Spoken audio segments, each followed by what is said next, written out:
Hello everyone, welcome to our YouTube channel keep it simple. आज की video में हम डिस्कस करेंगे कोल इंडिया के बारे में। आपने नोटिस किया होगा कि कोल इंडिया का शेयर ऑलमोस्ट 15% से भी ज़्यादा पिछले 2.5 महीने में गिरा है। तो हम जानेंगे कि कंपनी में क्या समस्या चल रही है और आगे क्या उसका समाधान हो सकता है। इसके अलावा कंपनी ने 17,000 करोड़ का कैपेक्स प्लान किया है और इनकी ट्रेड यूनियन 50% वेज हाइक मांग रही हैं। तो हम इन विषयों पे भी चर्चा करेंगे। चलिए आगे बढ़ते हैं। तो सबसे पहले हम कंपनी के ओवरव्यू के साथ स्टार्ट करेंगे। ये एक कोल माइनिंग कंपनी है और ये लार्जेस्ट कोल प्रोड्यूसिंग कंपनी है दुनिया की, सिर्फ इंडिया की नहीं, दुनिया की।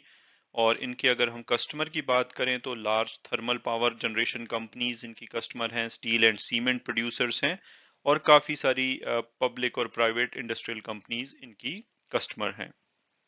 मार्केट कैपिटलाइजेशन की बात करें तो ये 85,400 करोड़ है, जो कि इसको 59th लार्जेस्ट कंपनी बनाता है इंडिया की। और अगर हम शेयर होल्डिंग पैटर्न की बात करें तो 66.13% इनके प्रमोटर के पास है शेयर होल्डिंग, यानी कि गवर्नमेंट ऑफ इंडिया के पास है। उसके अलावा अराउंड 22% डोमेस्टिक इंस्टीट्यूट्स के पास इंक्लूडिंग म्यूचुअल फंड के पास इसकी होल्डिंग है। 6 से 7% के बीच में फॉरेन इंस्टीट्यूट्स के पास है और रिमेनिंग 6% के आसपास रिटेल शेयर होल्डर के पास है। और उसमें लेटली कोई सिग्निफिकेंट चेंज नहीं देखा गया है शेयर होल्डिंग में। अगर हम इसके फाइनेंशियल्स की बात करें तो इसकी अगर आप इनकम देखें तो थोड़ी सी कम हुई है इस क्वार्टर में पिछले क्वार्टर के कंपैरिजन में, और उसका कारण अगेन कोविड-19 है, जिसकी वजह से इकोनॉमिक एक्टिविटीज डाउन थी। तो इनकी भी कंजम्पशन पे, कोल कंजम्पशन पे थोड़ी कमी देखी गई। लेकिन अदरवाइज देखें तो पिछले साल सेम क्वार्टर से काफी बड़ी है। अगेन पिछले साल काफी ज्यादा स्ट्रिक्ट लॉकडाउन थे, इस बार इतना नहीं था, प्रोडक्शन चल रही थी। तो उस वजह से पिछले साल से तो ये बेटर है, लेकिन पिछले क्वार्टर से थोड़ी खराब गई है। अम, और आप इसके एक्सपेंडिचर देखेंगे तो ये भी बढ़ रहा है, और इसका मेन कारण है इनकी डीजल कॉस्ट काफी ऊपर गई है। जैसे कि 35% ऑलमोस्ट डीजल प्राइसेस बढ़े हैं पिछले कुछ टाइम में। तो ये इसकी वजह से इनके एक्सपेंडिचर बढ़े हैं, क्योंकि इनको अपने कोल ट्रांसपोर्टेशन के लिए डीजल की जरूरत होती है। तो इसका इम्पैक्ट आप नेट प्रॉफिट में भी देखेंगे कि इनका नेट प्रॉफिट पिछले क्वार्टर के कंपैरिजन में काफी कम हुआ है। हालांकि पिछले साल से कंपेयर करें तो ये 52% बढ़ा है, बट पिछले क्वार्टर से कम होने का रीजन यही है कि इनकी कॉस्ट काफी ऊपर गई है और रेवेन्यू में कमी आई है। चलिए आगे बढ़ते हैं। तो अब हम डिस्कस करेंगे कि कंपनी में ऐसा क्या हो रहा है जिसकी वजह से 2.5 महीने में इनका शेयर 15% से भी ज्यादा गिर चुका है। तो ये कहानी शुरू हुई मिड जून से, जब इनके शेयर ने 165 का हाई टच किया और उसके बाद ये लगातार गिर रहा है। तो उसका ये कारण है कि एक तो इनके 1Q के जो रिजल्ट रहे वो एक्सपेक्टेशन से कम थे। इनका रेवेन्यू कम था कोविड की वजह से, उसके अलावा डीजल प्राइस की वजह से इनकी कॉस्ट बढ़ी। तो उसने इनके प्रॉफिट को इम्पैक्ट किया। तो एक तो वो कारण है। दूसरा कारण ये है कि इन्होंने 17,000 करोड़ का कैपेक्स प्लान किया है, जो कि पिछले साल से भी ज्यादा है। और उसका रीजन है कि गवर्नमेंट इनको पुश कर रही है कि भाई आप कैपिटल एक्सपेंसेस बढ़ाइए ताकि इकोनॉमिक एक्टिविटी बढ़े। और इसके अलावा ये काफी सारा अपनी मशीनरी को रिप्लेस करने में और रेलवे ट्रांसपोर्ट को इम्प्रूव करने में खर्च कर रहे हैं, जिससे कि इनको फ्यूचर के बेनिफिट्स मिलेंगे। तो अगर इनके कैपिटल एक्सपेंसेस की बात की जाए तो इन्होंने 3,000 करोड़ हिंदुस्तान उर्वरक एंड रसायन लिमिटेड और टैलचर फर्टिलाइजर लिमिटेड में प्लान किया है, जो कि इनके जॉइंट वेंचर्स हैं। इसके अलावा 1,000 से 1,500 करोड़ की ये रेलवे लाइन कंस्ट्रक्शन बनाने वाले हैं through a joint venture company. उसके अलावा ये प्लान कर रहे हैं कि अपने डीजल रन जितने भी हैवी मशीनरी है उनको LNG फायर्ड इक्विपमेंट से रिप्लेस किया जाए। और इसके अलावा ये 1,500 इलेक्ट्रिक व्हीकल भी अपने फ्लीट में ऐड कर रहे हैं, जिससे कि ये ओवरऑल कार्बन एमिशन को भी कम कर पाएं और अपनी डीजल कॉस्ट को भी कम कर पाएं। इसके अलावा ये कुछ हैवी अर्थ मूविंग मशीनरी पे भी स्पेंड करेंगे और कुछ प्लांट एंड अदर मशीनरी पे भी होगा जो स्पेंड होगा, जो कि इनको हेल्प करेगा आउटपुट बढ़ाने में फ्यूचर में। तो ये, लेकिन ये अभी के लिए एक नेगेटिव खबर समझी जा रही है क्योंकि 17,000 करोड़ इनका कैश बाहर जाएगा और ऑलरेडी इसमें थोड़े से कैश के इश्यूज हैं। तो एक ये समस्या देखी जा रही है। और तीसरी प्रॉब्लम ये है कि इनकी ट्रेड यूनियन 50% वेज हाइक मांग रही है। तो 50% सुन के आप हैरान हो रहे होंगे कि भाई 50% एक ही बारी में, ऐसा कैसे होता है? तो अ, इनके कोल इंडिया में ये हर 5 साल में सैलरी वेजेस बढ़ाते हैं नॉन एग्जीक्यूटिव एम्प्लॉयज की। तो इनका वर्कफोर्स रफली 2.59 लाख है, जिसमें कि 15,000 एग्जीक्यूटिव हैं। तो 2,44,000 जो एम्प्लॉय हैं इनके, वो उनकी जो सैलरी है 5 साल में बढ़ती है।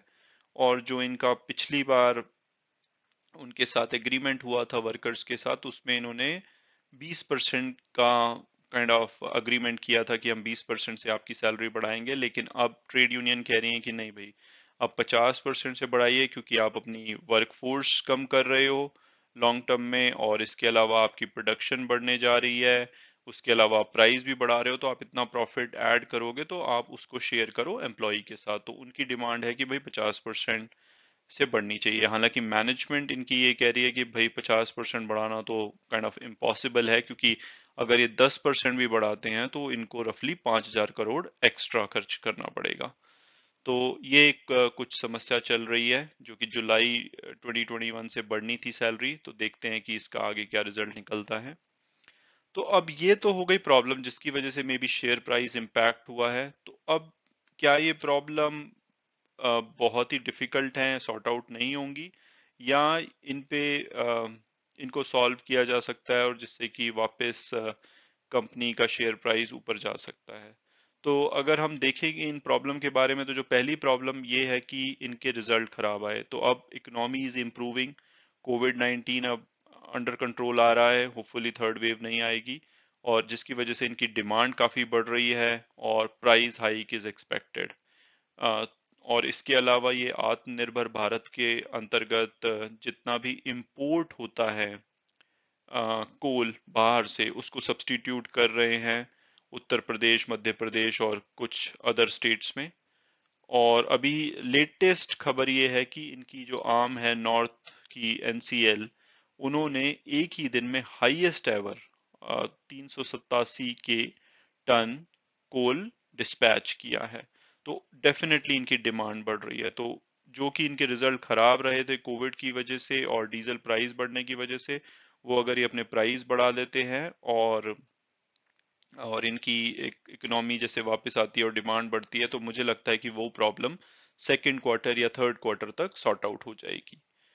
और दूसरी प्रॉब्लम जो कि इनके कैपेक्स की है, जिसकी वजह से कैश बाहर जाएगा, लेकिन उससे ये भी होगा कि जैसे ये कैपिटल एक्सपेंस करेंगे और उसमें डीजल से, जैसे ये रेलवे ट्रांसपोर्ट पे शिफ्ट होना चाह रहे हैं और इलेक्ट्रिक व्हीकल ऐड करना चाह रहे हैं, तो उससे डीजल की कॉस्ट जब कम होगी, और जैसे कि कैपिटल एक्सपेंसेस से अपनी प्रोसेसेस को इम्प्रूव करेंगे, तो वो डेफिनेटली फ्यूचर में इनको इनकी कॉस्ट कम करने में हेल्प करेगा।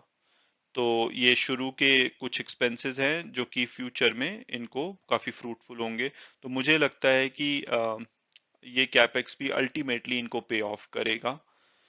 और तीसरी जो समस्या है 50% पे वेज राइज की, तो उसमें भी डेफिनेटली कोई ना कोई तो आपस में सहमति बैठेगी, ट्रेड यूनियन भी कॉम्प्रोमाइज करेंगी और मैनेजमेंट भी कुछ समझेगी। तो मुझे लगता है कि वहां पे भी कोई ना कोई सोल्यूशन निकाला जाएगा जो विन विन सिचुएशन होगी।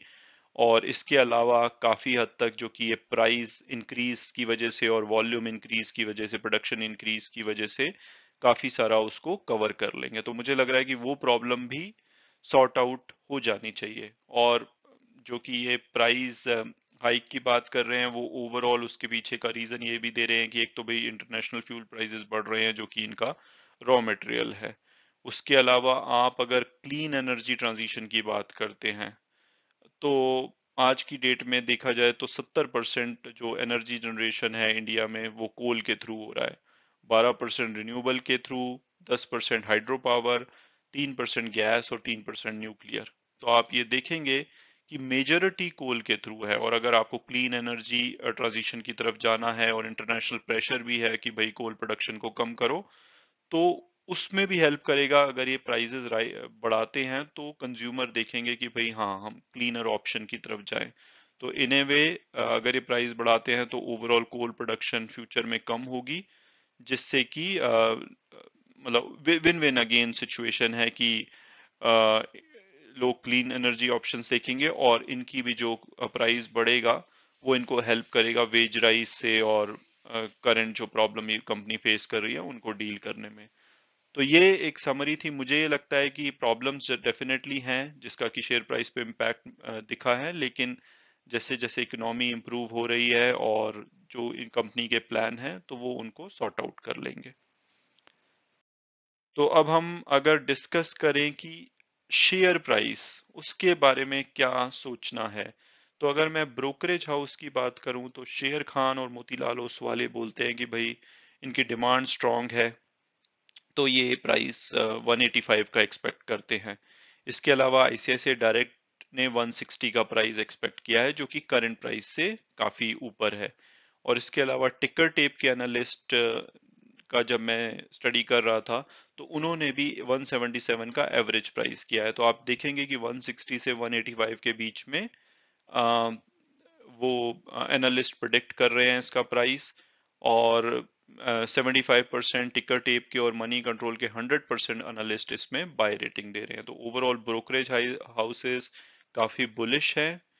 और अगर आप मेरा ओपिनियन इस पे जानना चाहें तो ये एक हाई डिविडेंड पेइंग कंपनी है। तो आपको एक अगर इस शेयर में आप इन्वेस्टेड हैं तो कुछ ना कुछ रेगुलर इनकम आती रहेगी। अभी भी ये ₹3.5 का डिविडेंड देने वाले हैं, जो कि अगर जिसकी एक्स डेट 2 सितंबर है, तो अगर आपके पास 2 सितंबर को कोल इंडिया के शेयर हैं तो आपको ₹3.5 पर शेयर डिविडेंड मिलेगा। इनकी अर्निंग्स काफी क्वालिटी की हैं, लो डेट कंपनी है, और जो प्रॉब्लम्स कंपनी में अभी दिख रही हैं वो मुझे लगता है कि टेम्पररी हैं और कुछ टाइम में जरूर सॉल्व होंगी। तो मेरे को पर्सनली ऐसा लगता है कि शेयर प्राइस नीचे आया हुआ है तो हमको अपने रिस्क एपेटाइट के अकॉर्डिंग इसको खरीदना चाहिए, और अगर ये और नीचे जाता है तो बाय ऑन डिप्स अपॉर्चुनिटी हो सकती है मेरे हिसाब से। बाकी हमेशा की तरह मैं ये डिस्क्लेमर दूंगा कि अगर आप इसमें इन्वेस्टमेंट करने का सोच रहे हैं तो आप अपनी और फर्दर रिसर्च कीजिए, कंफर्टेबल हुई और अपने फाइनेंशियल एडवाइजर से बात करके ही कोई इन्वेस्टमेंट डिसीजन लीजिए।